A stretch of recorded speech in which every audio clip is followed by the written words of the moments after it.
വണക്കം. പൊളിമിക്സ് ആരംഭിക്കുകയാണ്. ഏവർക്കും സ്വാഗതം. അങ്ങനെ എല്ലാം റെഡിയാണ്, എല്ലാവരും റെഡിയാണ്. കാര്യപരിപാടികളിലേക്ക് കടക്കുകയാണ്.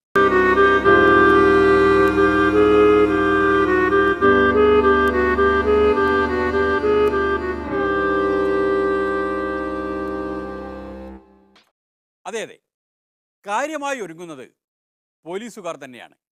നല്ല ഒരുക്കമാണ്, ഗ്രൗണ്ട് ലെവൽ ഒരുക്കം.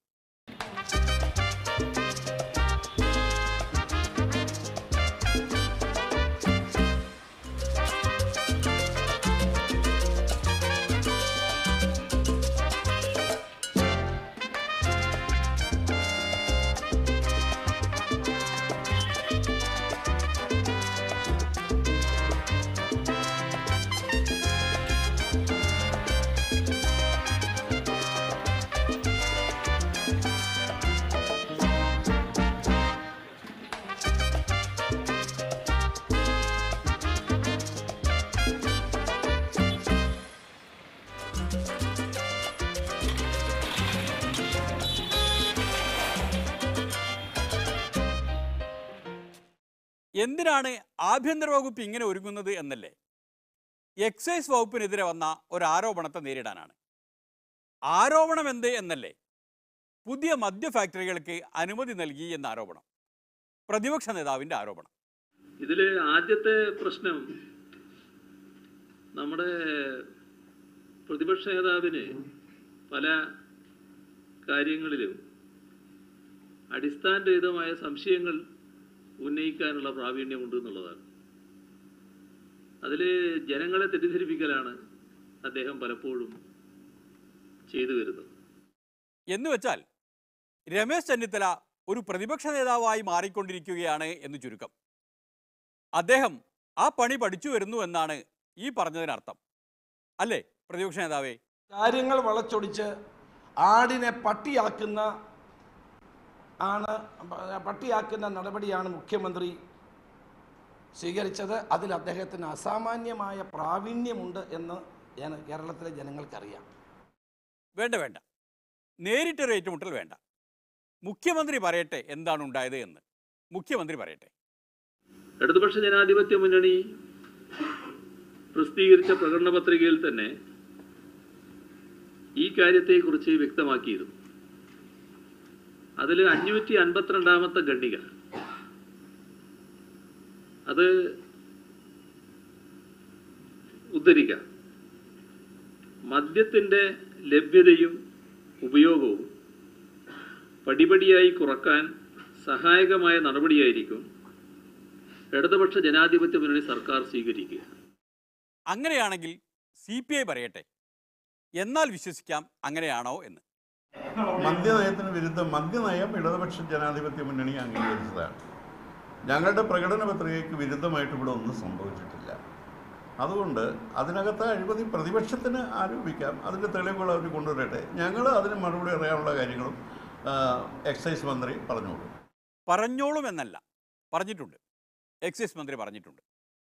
LDFിൻ്റെ മാനിഫെസ്റ്റോവിൽ തന്നെ പറഞ്ഞിട്ടുള്ള കാര്യങ്ങളാണ്.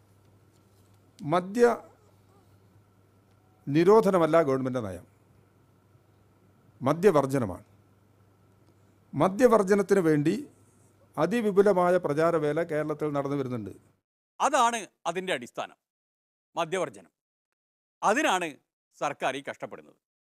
മദ്യവർജനത്തെ പ്രോത്സാഹിപ്പിക്കുന്നതിന് ഇന്നുള്ളതിനേക്കാൾ കൂടുതൽ ശക്തമായ ഇടപെടൽ സർക്കാരിൻ്റെ ഭാഗത്തുനിന്നുണ്ടാകും. ഇതിനായി സാക്ഷരതാ പ്രസ്ഥാനത്തിൻ്റെ മാതൃകയിൽ അതിവിപുലമായ ഒരു ജനകീയ ബോധവൽക്കരണ പ്രസ്ഥാനത്തിന് രൂപം നൽകും. ഡി അഡിക്ഷൻ സെന്ററുകൾ സ്ഥാപിക്കും. മനസ്സിലായോ? ഡി അഡിക്ഷൻ സെന്ററുകൾ സ്ഥാപിക്കാൻ പോവുകയാണ് നമ്മുടെ സർക്കാർ. 3 ബ്രൂവറികൾക്കും ഒരു ഡിസ്റ്റിലറിക്കും അനുമതി കൊടുത്തതാണോ, അതോ 14 ജില്ലകളിലും ഡി അഡിക്ഷൻ സെന്ററുകൾ സ്ഥാപിക്കുന്നതാണോ? ഏതാണ് നമ്മൾ കാര്യമായി എടുക്കേണ്ടത്? ഒക്ടോബർ മാസത്തിൽ ജില്ലകളിലെല്ലാം ഡി അഡിക്ഷൻ സെൻറ്റർ പ്രവർത്തിപ്പിക്കുന്നതിന് വേണ്ടിയുള്ള നടപടികൾ ഏകദേശം പൂർണ്ണമായി വരികയാണ്. കേരളത്തിലെ ആരോഗ്യ വകുപ്പുമായി സഹകരിച്ചുകൊണ്ടാണ് ഡി അഡിക്ഷൻ സെൻറ്റർ പ്രവർത്തിപ്പിക്കുന്നതിന് വേണ്ടിയുള്ള നടപടികൾ സ്വീകരിച്ചിരിക്കുന്നത്. അതിൽ ഏതെല്ലാം ആശുപത്രികളിൽ ഡി അഡിക്ഷൻ സെൻറ്റർ തുടങ്ങാമെന്നുള്ളത് നിർണയിച്ചു കഴിഞ്ഞിട്ടുണ്ട്. അതിൻ്റെ അടിസ്ഥാനത്തിൽ എല്ലാ ജില്ലകളിലും ഇത് നടപ്പിലാക്കുകയാണ്. ഒക്ടോബർ മാസത്തിൽ തന്നെ അത് പ്രവർത്തനത്തിൽ വരികയാണ്. അതാണ് പ്രധാനം. ഈ മാസം തന്നെ എല്ലാ ജില്ലകളിലും ഡി അഡിക്ഷൻ സെൻ്ററുകൾ പ്രവർത്തനം ആരംഭിക്കും.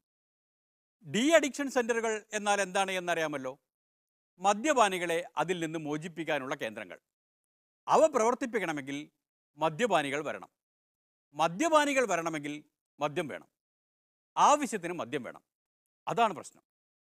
ഇപ്പോൾ ഉണ്ടായ പ്രശ്നം 3 ബ്രൂവറിക്ക് 2 ബ്ലെൻഡിങ്, കോമ്പൗണ്ടിങ് ആൻഡ് ബോട്ട്ലിംഗ് യൂണിറ്റുകൾക്ക് ഇവക്കാണ്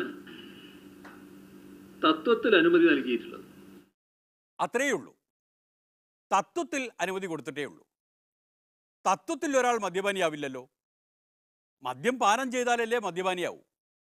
അതുപോലെ തന്നെയാണിത്. തത്വത്തിൽ കൊടുത്തിട്ടേ ഉള്ളൂ, അനുമതി കൊടുത്തിട്ടില്ല. തത്വത്തിൽ അംഗീകാരം, പ്രാഥമിക അംഗീകാരം എന്നീ 2 വാക്കുകൾ ഈ 4 ഉത്തരവിലും നമുക്ക് കാണാൻ കഴിയുന്നില്ല. ഉണ്ടോ? നിങ്ങളുടെ കയ്യിൽ ഞാൻ തന്നതാണ്. തത്വത്തിൽ ഇൻ പ്രിൻസിപ്പിൾ അപ്രൂവൽ ഉണ്ടോ? ഇറ്റ്സ് എ പ്രിലിമിനറി അപ്രൂവൽ എന്നുണ്ടോ? ഒരിടത്തുമില്ല. മാത്രമല്ല, Kerala foreign liquor rules 1975 brewery rules 67 തത്വത്തിൽ അംഗീകാരം നൽകാനുള്ള വകുപ്പുണ്ടോ? മുഖ്യമന്ത്രി പറയണം, അങ്ങനെ ഒരു വകുപ്പില്ല. ഏതായാലും മുഖ്യമന്ത്രി പറയാൻ പോവുകയാണ്. എന്നാൽ പിന്നെ ഇതിനു കൂടി മറുപടി പറഞ്ഞേക്കണം. രഹസ്യമായിട്ടാണോ ഈ ഏർപ്പാടുകളൊക്കെ നടത്തിയത്? പത്രപരസ്യം നൽകിയില്ല എന്നാണ് ആരോപണമെങ്കിൽ മുൻകാല കോൺഗ്രസ് നേതാക്കൾ ഉൾപ്പെടെ അതിൽ പെടുമെന്നതും ഓർക്കുന്നത് നല്ലതാണ്. ഇത് ഇമെയിൽ ഭരണമല്ല, ബ്ലാക്ക്മെയിൽ ഭരണമാണ്. മുൻകാലത്ത് കോൺഗ്രസ് നേതാക്കൾ എന്തൊക്കെയോ ചെയ്തിട്ടുണ്ട് എന്ന് രമേശ് ചെന്നിത്തലയെ ഓർമ്മിപ്പിക്കുകയാണ്. ഇത്ര തിടുക്കത്തിൽ ലാഘവ ബുദ്ധിയോടെ കിട്ടിയ പാരിതോഷികത്തിന് നന്ദി പ്രകടിപ്പിച്ച ഒരു ഗവൺമെൻറ്റിൻ്റെ ദയനീയമായ അവസ്ഥയാണ് ഞാൻ കാണുന്നത്. ഇങ്ങനെ ഏതെങ്കിലും ഒരു കാലത്ത് ഈ സംസ്ഥാനത്ത് ബ്രൂവറി ഡിസ്റ്റിലറി അനുവദിച്ചിട്ടുണ്ടോ? ഇന്നലെ ഞാൻ തൃശ്ശൂരുണ്ടായിരുന്നു. തൃശ്ശൂർ ഞാൻ എല്ലാവരോടും ചോദിച്ചു, എവിടെയും ഇത് ആരംഭിക്കാൻ പോകുന്നുണ്ടോ? ചിലർ പറഞ്ഞു ഇരിങ്ങാലക്കുടയാണ്, ചിലർ പറയുന്നു ഒല്ലൂർ നിയോജക മണ്ഡലത്തിലാണ്. എവിടെയാണെന്ന് ആർക്കും അറിയില്ല. തൃശ്ശൂർ ഡെപ്യൂട്ടി എക്സൈസ് കമ്മീഷണറോട് ഞാൻ ഫോണിൽ ചോദിച്ചു. ഞാൻ പ്രതിപക്ഷ നേതാവാണ്, എന്നോട് നിങ്ങൾ പറയണം, നിങ്ങൾ എവിടെയാണ്? അദ്ദേഹം പറഞ്ഞു, സാർ എനിക്കിതൊരു അനുമതി ഇതിനെ സംബന്ധിച്ച് ഒരു അറിവുമില്ല. ഇങ്ങനെയാണോ സംസ്ഥാനത്ത് ബ്രൂവറി ഡിസ്റ്റിലറി അനുവദിക്കേണ്ടത്? ഇപ്പോഴാണ് ഉഷാറായത്. ആരോപണം അങ്ങോട്ട് ഉഷാറായത്. പാരിതോഷികത്തിന് പകരമാണ് ഇത് അനുവദിച്ചത് എന്ന്. ഇനി ഇതിനു പകരമായി മുഖ്യമന്ത്രി ഒരു ആരോപണം അങ്ങോട്ടുകൂടി ഉന്നയിച്ചാൽ ആകെ മൊത്തം ഹരമായി കിട്ടും. അദ്ദേഹം ഒരു ആരോപണം ഉന്നയിച്ചു എന്നുള്ളത് കൊണ്ട് ഞാനൊരു മറു ആരോപണമൊന്നും ഉന്നയിക്കാൻ ഇപ്പോൾ തയ്യാറാകുന്നില്ല. എല്ലാവർക്കും എല്ലാ കാര്യവും സ്വാഭാവികമായും മനസ്സിലാക്കാൻ കഴിയും. നമ്മളിവിടെ ഉൽപ്പാദിപ്പിക്കുക, ഇവിടെ ഉൽപ്പാദിപ്പിക്കുന്നത് ബിവറേജസ് കോർപ്പറേഷൻ വാങ്ങുക, പുറത്തുനിന്ന് വരുന്നത് അത്രയധികം പ്രോത്സാഹിപ്പിക്കേണ്ടതില്ല എന്ന നിലപാടെടുത്തു എന്നുള്ളതാണ് വസ്തുത. വേറൊരു വസ്തുത കൂടിയുണ്ട്. അതും പ്രതിപക്ഷ നേതാവ് പറഞ്ഞത് തന്നെയാണ്. അപേക്ഷ കിട്ടി, ഉടനടി മുഖ്യമന്ത്രി അനുമതി കൊടുത്തു എന്ന്. അങ്ങനെയൊന്നും സംഭവിക്കാനേ ഇടയില്ല. അത് പരിശോധിച്ചാലേ പറയാൻ പറ്റുക. അത്തരം വിശദാംശങ്ങൾ എൻ്റെ കയ്യിലില്ല. ഈ ഒരു ദിവസം അപേക്ഷ കൊണ്ടുവന്നു, ആ മേശപ്പുറത്ത് വെച്ച് തന്നെ അതിൻ്റെ നേരെ തീരുമാനം എടുക്കുക, അതൊന്നും സംഭവിക്കുന്ന കാര്യമായിരിക്കില്ല. അങ്ങനെയൊന്നും സംഭവിക്കാനിടയില്ല എന്ന് കാനം സഖാവ് പോലും സമ്മതിക്കുന്നുണ്ട്. അത് അതിൻ്റേതായിട്ടുള്ള പല തരത്തിലുള്ള കാര്യങ്ങളുണ്ട്. പണ്ടുണ്ടായിരുന്ന നമ്പർ ഇപ്പം ബാറുകൾ ഇവിടെ ഇല്ലല്ലോ. ഞങ്ങൾ മാനദണ്ഡങ്ങൾ നിശ്ചയിച്ചു. ആ സ്ട്രിക്റ്റായ മാനദണ്ഡത്തിൻ്റെ അടിസ്ഥാനത്തിൽ ഇന്ന ബാർ കൊടുക്കണോ വേണ്ടയോ എന്ന് ഞങ്ങളാരും പൊളിറ്റിക്കൽ ലീഡർഷിപ്പ് അന്വേഷിക്കാറില്ല. ആ മാനദണ്ഡങ്ങൾക്കനുസരിച്ച് കൊടുക്കും. കൊടുത്തതിൽ തെറ്റുണ്ടെങ്കിൽ ആ ഉദ്യോഗസ്ഥൻ ഉത്തരവാദിയായിരിക്കും. അത്രേ ഉള്ളൂ. ഇപ്പറഞ്ഞതാണ് പോയിന്റ്. ഇതാണ് അതിൻ്റെ പോയിന്റ്. കൊടുത്തതിൽ തെറ്റുണ്ടെങ്കിൽ ആ ഉദ്യോഗസ്ഥൻ ഉത്തരവാദിയായിരിക്കും. അത്രേ ഉള്ളൂ. അങ്ങനെ അജ്ഞാതനായ ഏതോ ഒരു ഉദ്യോഗസ്ഥന് ഉത്തരവാദിയാകാൻ പോകുന്ന പ്രശ്നത്തെ നേരിടാനാണ് നമ്മുടെ പോലീസുകാർ ഒരുങ്ങിയത്. അതിനെ മാത്രമല്ല, ഇതാ ഇവരെ കൂടി നേരിടാൻ.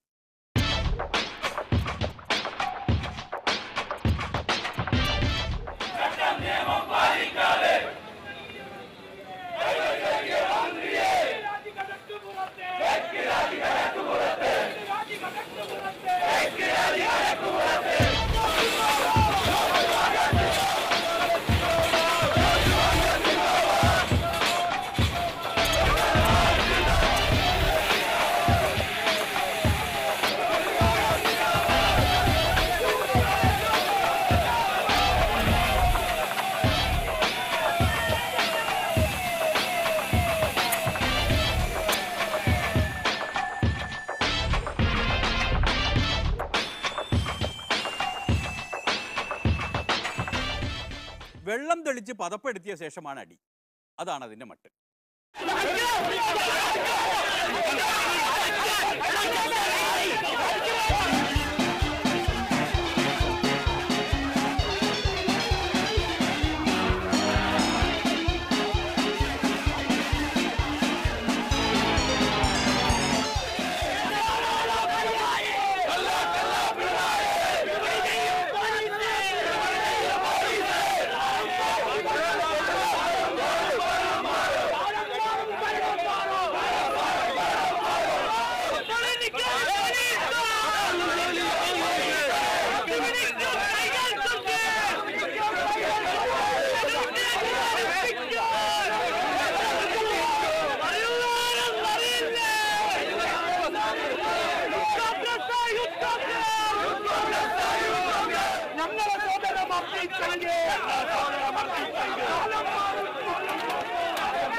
ഇപ്പോഴാണ് ലെവലായി തുടങ്ങിയത്.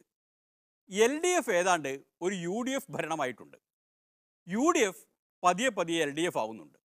ഇങ്ങനെ ഒരു 5-6 മാസം മുന്നോട്ട് പോയാൽ മൊത്തം ലെവലാകും.